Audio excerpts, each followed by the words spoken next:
In 1950, Tibet sat in a precarious position, unique in its ideology, isolated geopolitically, and underpowered militarily. In the face of an invasion, or liberation depending on your view, they were made to sign a 17-point agreement with the People's Republic of China. However, peace is often a fragile thing, and as the honeymoon subsided, a new conflict in Tibet would shatter any semblance of the status quo. I'm your host David, and today, from rural revolt to urban insurrection, we will delve into the complex history of the 1959 Tibetan Uprising. This is the Cold War.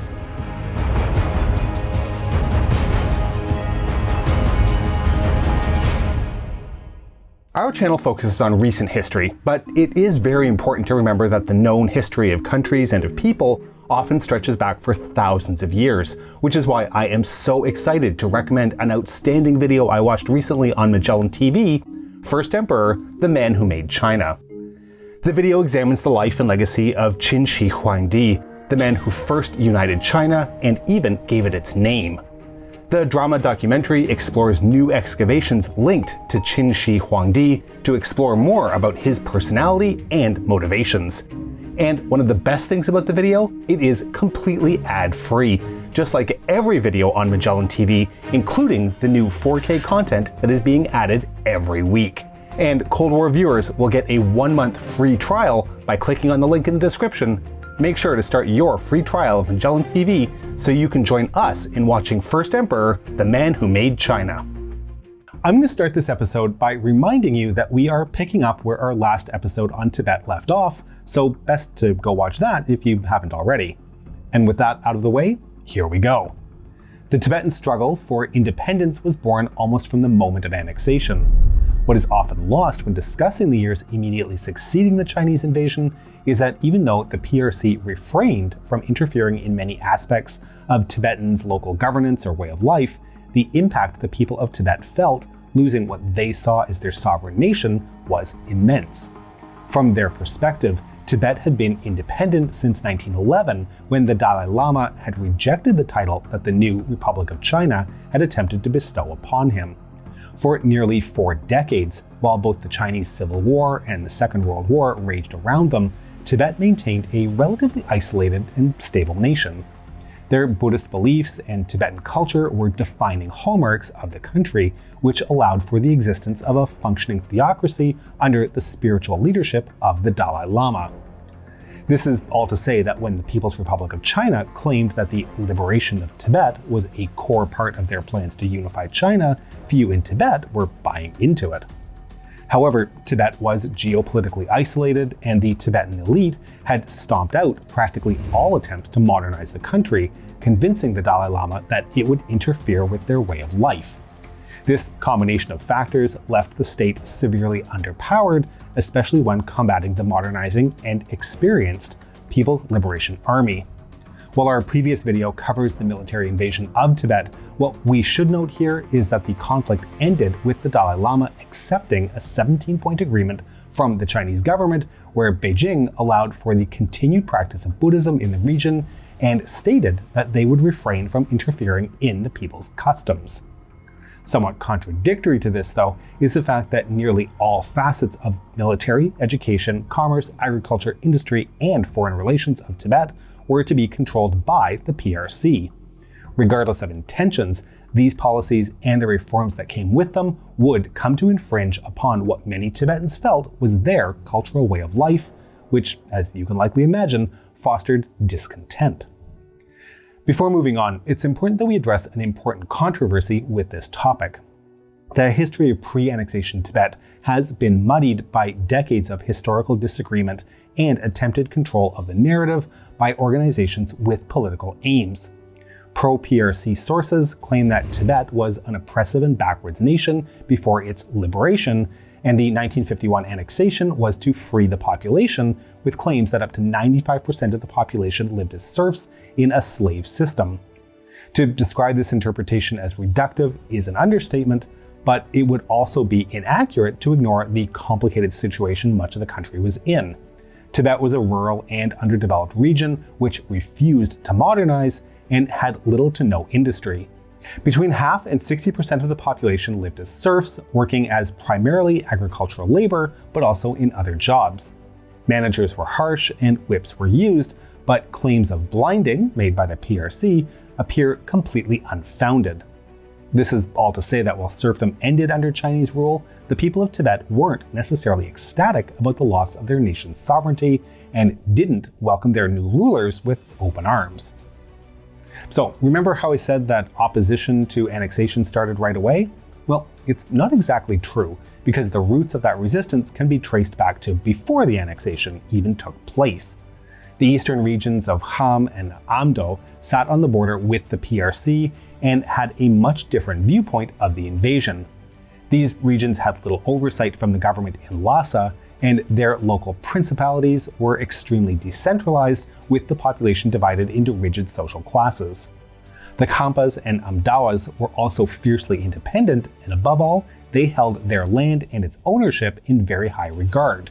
This meant that their very way of life was threatened by Chinese demands, and they were willing to take up arms to defend it, though their resistance would remain minimal for some time. During the invasion itself, as well as the time immediately following the signing of the 17-point agreement, guerrilla action was limited to small skirmishes in the mountains. Some Khampas actually assisted the Chinese invasion due to their own lingering resentment against Lhasa after tensions had led to a failed revolt in 1934. Things were soon to change, though. In the memoirs of an eventual resistance leader, Gompo Tashi Andrugstang, he claims most people in Lhasa were not yet aware of the drastic changes which the Chinese were carrying out with much ruthlessness in eastern Tibet. The Chinese began experimenting with their program of so-called reforms and the liberation of the countryside as early as 1953. Of course, while these claims need to be looked at through a lens of some skepticism, the claims of PRC mistreatment of civilians in the Kham and Amdo regions were not unfounded, as Chinese troops and administrators were said to have been harsher and more intolerant than in other regions of Tibet. Kham and Amdo provinces were supposed to be gradually annexed into the already existing Chinese provinces, with drastic social, economic, and political reforms introduced as early as 1952, but more harshly from 1954. Amongst these changes was the most divisive topic, land reform. This was the last straw for many Khampas and Amdoas, who began to form resistance outlets. With intelligence supplied by locals and arms bought by the wealthier members of society, 1956 saw the outbreak of widespread attacks against Chinese outposts and installations in the Kham region. The Khampa Uprising had begun. A year later, and the region had been plunged into a dark cycle of war. The rebels, though severely outnumbered, were managing to outmaneuver their opponent. A crucial aspect of the uprising is how religion became a focal point of resistance. The residents of Kham were intensely devoted to the Dalai Lama and Buddhism as a whole. Due to this lifestyle, Buddhist monasteries littered the region, each being somewhat connected to the others, creating an impromptu resistance network where rebels could hide, stash weapons, relay messages, and from where they could organize riots or ambushes. The religious and community networks worked in tandem to build the guerrilla resistance. However, this also ensured that reprisal killings by the People's Liberation Army spread to the monasteries as well. Monks and nuns wouldn't be spared from the torture, killings, and rape carried out by Chinese soldiers against civilians during the conflict. In 1958, Andrugstang held a meeting attended by both resistance fighters and supporters of the movement. In this, he officially formed the Chushi Gandruk, also known as the Volunteer Freedom Fighters, or VFF. Despite progress, the guerrillas' fight lacked both extensive domestic or international support. The elites in Lhasa were still only in power at the whim of Beijing, and they feared for their own status and position. However, a growing number of people across Tibet were beginning to support the Khampa rebellion, and so the Tibetan elites decided to neither publicly support the movement nor denounce it. As for the 14th Dalai Lama, given he was only 15 when he ascended to power in 1950, he was relatively isolated from the events in Kham, although there are claims he sympathized with the poor treatment of the people in the region. Foreign powers were also not very forthcoming. Only the CIA is claimed to have supported the organization, which they did by training members of the VFF in guerrilla warfare tactics before dropping them back into Kham to train the rest of the movement. There is a lot of uncertainty around these years of rebellion due to both a lack of first-hand accounts and the political divisions that surround the topic today. While rebellion burned through the regions of eastern Tibet, a new flame would soon be lit in the very center of the Tibetan world. The truth of the matter is that the revolt of 1959 was only the culmination of the spreading rebellion that had begun in Kham. Since 1956, and especially with the formation of the VFF in 1958, support amongst the Tibetan population for the guerrillas had grown drastically. Continued Chinese military presence in Tibetan cities, gradual reforms laid out by the PRC, and the cruel reprisals used to suppress Khampas drove the collective population closer and closer to the brink. The Kham rebels' presence was also spreading into central Tibet by early 1959, and as the Chinese administration attempted to deport refugees back to their war-torn homes, tensions in the capital reached a zenith. So, with all the kindling laid out, and with the gasoline poured, all the revolution needed was a spark. That spark came in the form of an invitation for the Dalai Lama to attend a theater performance at the PLA headquarters in March of 1959. The invitation seemed harmless enough, but between the insistence that the Dalai Lama would go unescorted without his Tibetan guards, the constant reminders being sent even during public ceremonies, and the fact that the performance coincided with the Great Prayer Festival, word spread that the Chinese government was planning on kidnapping the Dalai Lama and staging a coup d'etat in Tibet.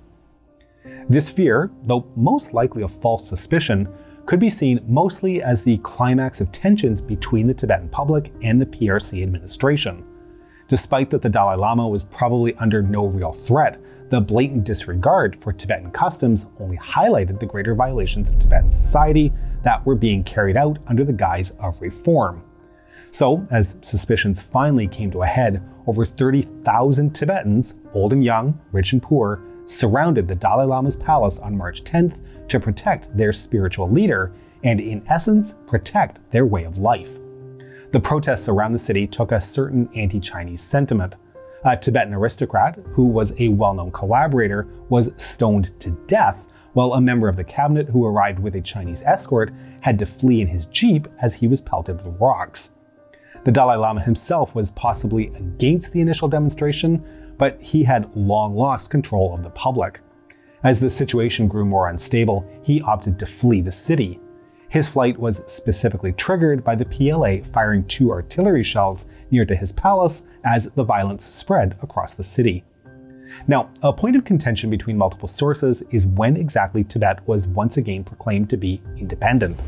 Some say it was March 11th, days before the Dalai Lama fled, while others claim it was only after he had crossed the Indian border. Nevertheless, there was no going back. As barricades were built and the demonstrators turned rebels armed themselves, the city prepared for a siege. However, there was no central command and no unity between rebel factions. We can all see where this is going. On March 20th, the PLA command in Tibet was ordered to crush the revolt in Lhasa. 3 days of heavy fighting ensued, and by the end of it, 4,000 rebels were taken prisoner and 8,000 small arms were captured, along with 81 machine guns, 26 mortars, and 6 mountain guns. The revolt in the capital had lasted 13 days, with the PLA declaring the end to the uprising on March 28th. As for the rest of the revolt, the defeat in Lhasa saw a general demoralized attitude fall upon the rest of the rebels. After over 3 years of conflict, casualties and ammunition shortages were taking their toll. In the year following the failed revolt, the VFF's fighting capabilities drastically shrank. However, the rebels would continue to operate for many years afterwards, until finally fizzling out. The last reported battle between the VFF and PLA took place in 1974, in which the remaining guerrillas were subjected to a massacre. Overall, sources on both the history and legacy of the uprising and the subsequent independence movement it sparked are marred by political motives and questionable record keeping. However, by stepping back to understand the foundations of this momentous revolt, a conclusion comes to light. The 1959 Tibetan revolt was the culmination of a long building tension between the Tibetan population and the Chinese administration, which had been caused by a breakdown of the honeymoon period following the signing of the 17-point agreement. The promises the PRC made to protect the Tibetan way of life were incompatible with their plans to change the Tibetan industry and agriculture. As anger over broken promises mixed with support for the ongoing Khampa rebellion, the average Tibetan felt that their cultural and religious practices were under threat. This culminated in the uprising, as fear for the safety of the Dalai Lama had eclipsed every other understanding of the situation. In the aftermath of the uprising, Tibet saw many changes to its society as its nominal autonomy was functionally stripped away. This included the introduction of laogai, or labor camps made to reform prisoners sentenced in Chinese courts. Many of the prisoners in these camps in the early 1950s were interned for religious reasons, including many of China's Catholic priesthood. In Tibet, a similar process was carried out against many Buddhist monks, as the establishment of communism in China demanded the rooting out of religious practice. In modern terms, many of you may notice that this draws striking parallels to the treatment of Muslim Uyghurs in present-day China. These camps weren't just to produce inexpensive products through prison labor, though. They have also been revealed through testimony to include torture, rape, and execution for those deemed counter-revolutionaries. The PRC also attempted to physically remove the influence of Buddhism upon the region by destroying temples, statues, and other markings of religion. This isn't surprising given how important a role religion played in giving a reason for Tibetans to rally behind during the build-up to the uprising. This destruction actually continues in the modern day, where late 2021 saw demolitions of a monastic school and 3 large Buddha statues in Tibet, with those protesting the leveling being arrested and subsequently interred. The Tibetan story is still being written in the modern day. Though the uprising was crushed and the region of Tibet would undergo much hardship in the years afterwards, the independence movement it had spawned still continues to this day, centered on the Dalai Lama and the Tibetan government in exile that was established in Dharamshala in neighboring India. The future of Tibetan independence is a cloudy subject at best, and with China's continued growth as a global superpower, the prospect of an independent Lhasa seems bleak. We hope you've enjoyed this episode, and to make sure you don't miss all of our future episodes, please be sure to like and subscribe and press the bell button. Then hang your prayer flags along with the rising sun to help promote peace, compassion, strength, and wisdom. Please consider supporting us on Patreon at patreon.com/thecoldwar or through YouTube membership. We can be reached via email at thecoldwarchannel@gmail.com. This is The Cold War Channel, and as we think about the Cold War, please remember that history is shades of gray and rarely black and white.